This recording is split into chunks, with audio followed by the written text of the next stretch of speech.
Горные родники таят в себе огромное количество загадочных легенд. Им зачастую поражаются не только приезжающие, но и сами жители предпочитают не делить историю на быль и присказки. Ну а вот с целебностью джейрахской водицы едва ли кто-то будет спорить. И тех, кто приезжает в эти края подлечить свои здоровье, зачастую не интересует научное обоснование свойств местной H2O. Залина Могушкова расскажет подробнее.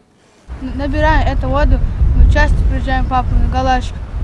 Преодолевая большие расстояния каждый день, сотни людей стремятся к родникам Джейрахского района. В горной Ингушетии огромное количество источников, вода в которых отличается не только по вкусу, составу и качеству, но и по своим целебным свойствам. Гурингхаст, Амнатхаст, Кейхи, Обанхи, Арамхи – все эти родники имеют собственные названия и окутаны удивительными легендами. К примеру, говорят, что родник между селениями Биштыкязи Хорхаст насыщен микрочастичками серебра. Народная легенда гласит, что однажды некий Хор не захотел убивать тут своего израненного коня. Отпустил он эту лошадь и заметил со временем, что эта лошадь возле этого источника все время околачивается, а потом раз заметно у него лошадь поправилась. И он еще заметил, что все вот эти горные животные, все вот дичь собирается возле этого источника. Многие лечат родниковой водой свое тело и душу. Известны случаи, когда больным действительно становилось лучше.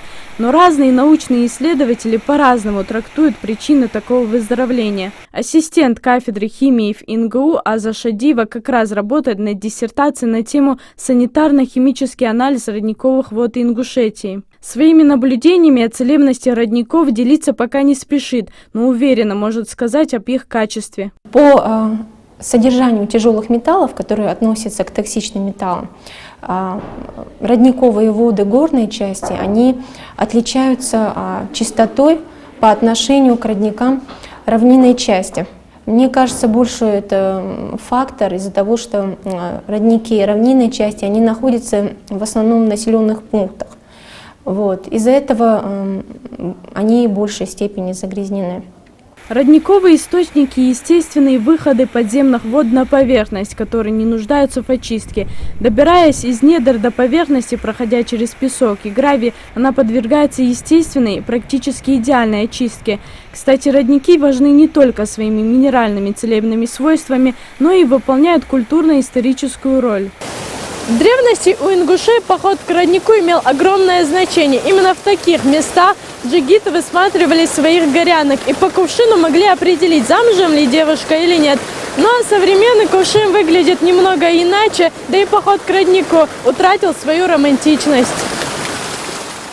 Там, где громады скал блестят в лучах солнца, там, где орлы облетают все величественное, что сотворено Богом, там журчат горные родники, которые в своих водах таят множество секретов, и все невзгоды утекают вместе с ними. Залина Могушкова, Аслан Героев, Новости 24.